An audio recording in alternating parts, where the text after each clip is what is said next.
ಮನೆಗಳು ಇಲ್ಲಾಂದ್ರೆ ಪ್ರಧಾನಮಂತ್ರಿ ಆವಾಸ್ ಯೋಜನೆ ಸುಮಾರು ಅವ್ರು ಏನೇನು ಇದೆಯೋ ಅದು ಬರೀ ಪ್ರತಿಯೊಂದು ಕೇಂದ್ರದಲ್ಲಿ ಜನೌಷಧಿ ಕೇಂದ್ರ GST ಕಮ್ಮಿ ಮಾಡಿದ್ದಾರೆ.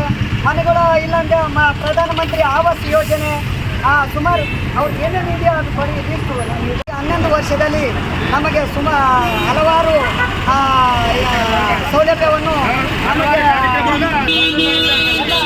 ಸೌಲಭ್ಯವನ್ನು ಮಾಡಿದ್ದಾರೆ. ಅದರಲ್ಲಿ ಪ್ರಧಾನಮಂತ್ರಿ ಆವಾಸ್ ಯೋಜನೆ, ಜನ ಔಷಧಿ ಕೇಂದ್ರ ಪ್ರತಿಯೊಂದು ನಿರಂತರವಾಗಿ ಈಗ GSTಯನ್ನು ಕಮ್ಮಿ ಮಾಡಿದ್ದಾರೆ.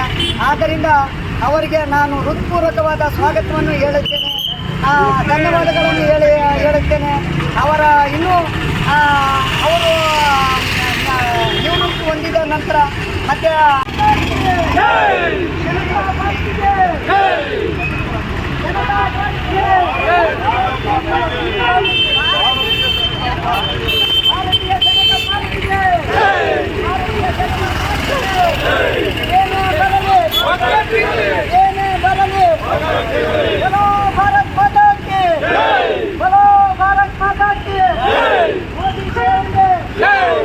ಅಮಿತ್ ಶಾ ಅವರಿಗೆ, ಯೋಗಿ ಆದಿತ್ಯನಾಥ್ ಅವರಿಗೆ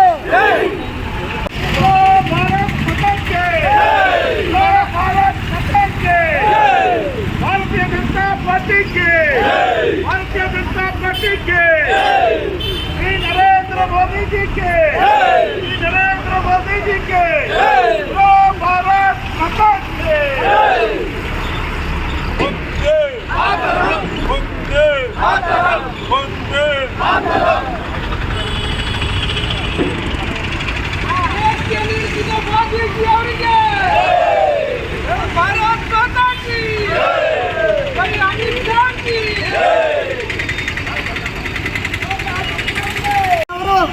ಪ್ರತಿಯೊಂದು ಮೇಲೆ GST ಅಂದರೆ ತೆರಿಗೆ ವಿನಾಯಿತಿ, ಸರಕು ಮತ್ತು ಸೇವೆಗಳ ಅದರ ಪ್ರತಿಯೊಂದು ಬ್ರಷ್ ಆಗಲಿ, ಪ್ರತಿಯೊಂದು ಮೆಡಿಸಿನ್ ಆಗಲಿ, ಇವತ್ತು ನಾವು ಅವ್ರ ಕೈಯಿಂದ ಮೆಡಿಸಿನಲ್ಲಿ ಪ್ರತಿಯೊಂದು ಟ್ಯಾಬ್ಲೆಟು ಎಲ್ಲ ಕಮ್ಮಿ ಇದು ಮಾಡ್ತಾ ಇದ್ದೀವಿ. ಔಷಧಿ ಕೇಂದ್ರದಲ್ಲಿ 0% ನಾವು ಇದು ಮಾಡ್ತಾ ಇದ್ದೀವಿ.